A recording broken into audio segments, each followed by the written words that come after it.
This woman is named Annie. She is a senior executive of a newspaper. Her status in the company is extremely high. Because of her tough image at work, the employees privately call her the Old Witch, and Pete is Annie's assistant. He rushes around busily for work every day. Not only does he have to stay close behind Annie all the time, but he also has to run through several streets early in the morning every day to buy Annie her favorite coffee. In such an environment, Pete has been working with Annie for 3 years, and during these 3 years, Pete has often been asked to work overtime. Annie is quite satisfied with this obedient assistant. One day, she found that the deputy editor-in-chief had made a mistake. As a senior executive of the company, she had to treat everyone equally. She fired him according to the regulations. You poisonous bitch! Listen carefully, Bob. I didn't fire you because I feel threatened. No, I fired you because you're lazy, entitled, incompetent, and you spend more time cheating on your wife than you do in your office. And if you say another word, Andrew here is going to have you thrown out on your ass, okay? Another word, and you are going out of here with an armed escort. Andrew will film it with his little camera phone, and he will put it on that internet site. What was it? YouTube? Exactly. Is that what you want? Didn't think so. I have work to do. In the company, Annie behaves very assertively, which is the evaluation that all the employees have of her. Although her way of working is difficult for her subordinates to accept, considering her excellent working ability, the boss always chooses to be lenient towards her. But on this day, Annie made a serious mistake. Being busy with work, she forgot to submit the visa formalities, resulting in the expiration of her visa. The Immigration Bureau decided to deport her. This is undoubtedly a big trouble for Annie. What shocked her even more was that the shareholders decided that after she was deported, the newly fired deputy editor-in-chief would take her place. Just at this crucial moment, Pete accidentally walked into the office. Looking at Pete in front of her, Annie had a bold idea. We're getting married. We are getting married. Who is getting married? You and I are getting married.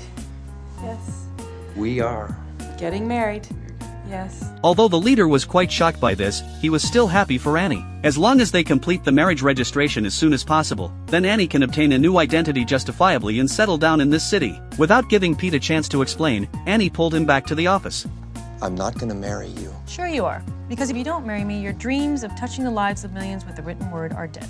Pete was instantly stunned. Although he was not interested in the woman in front of him, when he thought of the job he had been striving for 3 years, he reluctantly agreed to this deal. And once the legal time is over, they can end the marriage relationship immediately. Then the two went to the Immigration Bureau to register their marriage information. But the investigator could tell at a glance that there was a lack of any couple's tacit understanding between them. He warned the two that if their marriage was just for a green card, it would constitute a serious illegal act and they might face 5 years in prison and a large fine. In the face of such a warning, Pete seemed extremely nervous, while Annie responded quickly. She mentioned that they planned to go to Pete's hometown this weekend to celebrate his grandmother's 90th birthday and take this opportunity to tell their family about their marriage. After a short period of tense atmosphere, Pete also mustered up the courage to fabricate a romantic love story. He said that because they often worked overtime together, he gradually fell deeply in love with Annie. Although the performance of the two barely passed the test, the investigator still reminded them that they would be individually questioned about the details of their love affair in a week. If there was any falsehood, they would face imprisonment. After leaving the Immigration Bureau,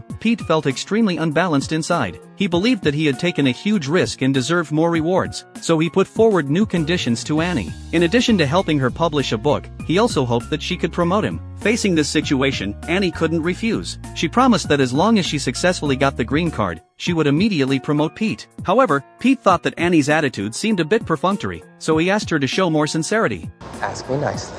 Ask me nicely what? Ask me nicely to marry you, Margaret. Surprisingly, this once high and mighty female president now had to lower her noble head just for a green card. This turn of events finally made Pete feel vindicated. After that, Annie accompanied Pete to fly to his hometown.